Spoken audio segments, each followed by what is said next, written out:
over the weekend, I was invited to play the Dragon Ball Breakers beta with a homegirl and her community, and let me just say this off top, the game was fun. I wasn't expecting that at all, mainly because I don't really play survival horror games like that, like, you know, Dead by Daylight or Jason. Not that I'm scared, because like for real, I ain't been scared of horror movies in decades. The last horror movie I seen was like Saw, and Saw, it killed it for me. It was more bloody Hacksaw Jim Duggan than it was horror. But I decided to give this a chance because it's Dragon Ball Z, and Dragon Ball Z is legit my starter pack anime. I had a lot of fun.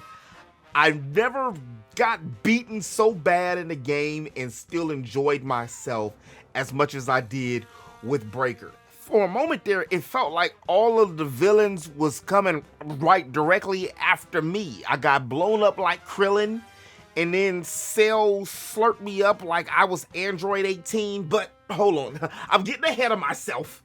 Some time drama is broke out again.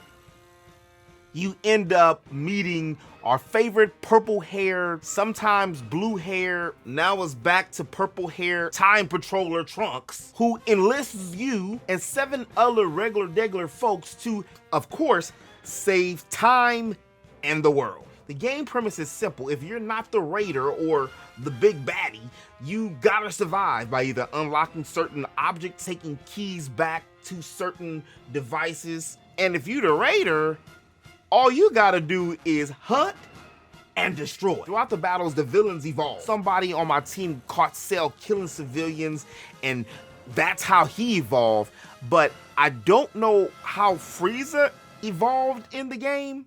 But what I do know and remember was Frieza hunting me down, running me in a cave, and taking my life the first time I ever picked up the damn sticks.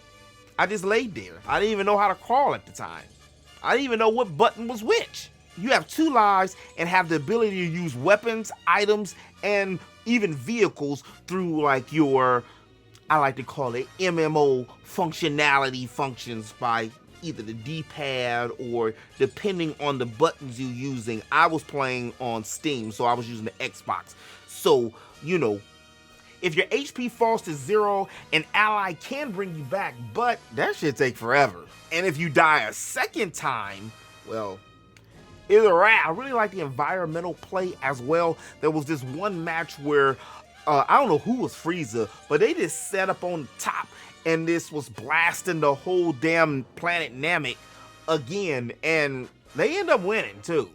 There's also a gacha system in the game that you can spend your hard-earned zenny on, and I'm pretty sure when the game drops, there's gonna be a pay feature because, well, that's what all games do now, is have DLC and paid features. They even got a solid creative character engine that works perfect with the gacha system, because if you got you a nice looking avatar, you definitely gonna want to put it up with some clothes and skills and badges and accessories and level those up. Yeah, you can see how you can get stuck on it. Along with clothes and skills, there's also pets like Gregory, the grasshopper, you can carry around with you. You can even purchase new emotes. The game is really fun, and it's only 20 bucks. Yeah, just 20 bucks. I say it's the perfect community game if you stream and you and your community both like Dragon Ball, or if you just got a group of friends and y'all want to fight aimless and mindlessly beating each other up, or playing tag anime style with Dragon Ball Z characters. The game drops on October 14th for Steam, PC,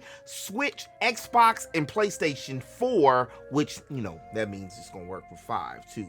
Still no word if it's gonna be crossplay, but if they don't make it crossplay, that's really shame. But I'm definitely gonna pick the game up. It's only 20 bucks, and Wingstop costs more than that nowadays. If any of y'all pick it up, let me know, and when it drops, we can play, because one of the other reasons I don't play a lot of games like this, it's hard to get grown-ass adults to come together and play a game as a team. I can't even imagine, like, for real, being a JRPG hero. Trying to get everybody to come together.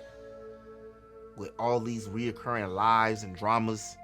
But that's a story for another day. If you did like this video, do me a favor and hit that like button. And if you're new to the channel and you want to stay up to date on all things games, all things geek, make sure you hit that subscribe button.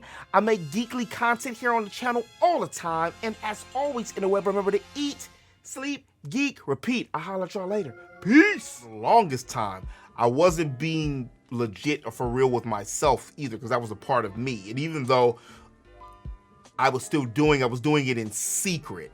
And then it just hit me. And that's when it hit me. And that's when I became a geek. Finally, the sleeper has awakened. I am the prince of all geeks once again.